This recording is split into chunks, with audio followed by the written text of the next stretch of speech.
In today's video, I'm going to teach you how to change a particular setting in Microsoft Edge, the browser that comes with your Windows device. Specifically, we're going to walk through how to turn off custom scroll bars.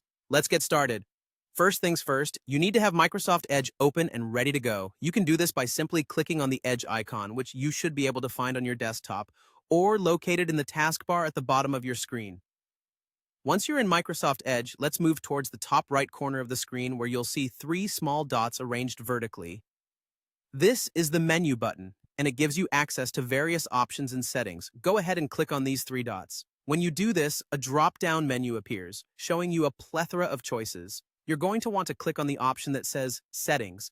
This is going to take you to a new page where you can adjust various settings to enhance your browsing experience on Edge. Once you're in the Settings menu, take a look over on the left-hand side of the page. Here, you're going to see a column with different categories of settings that you can configure.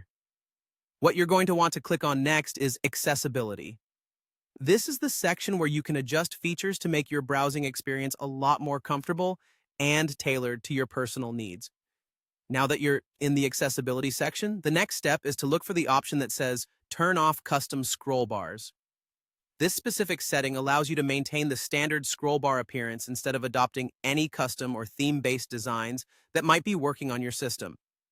Once you've located this option, you'll notice there's a toggle button right next to it. All you need to do at this point is click on the toggle button. If custom scroll bars are currently enabled, clicking this will turn them off, reverting to the default scroll bar style. It's a straightforward adjustment, but one that can make a significant difference in how you visually navigate through your browser windows.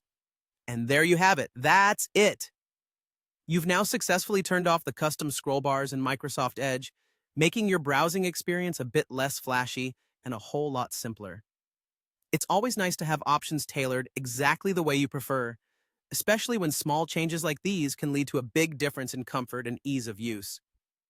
If you found this guide helpful, remember to check out our other tutorials for more tips and tricks on navigating your technology with ease. Thank you for tuning in, and I hope this small adjustment makes your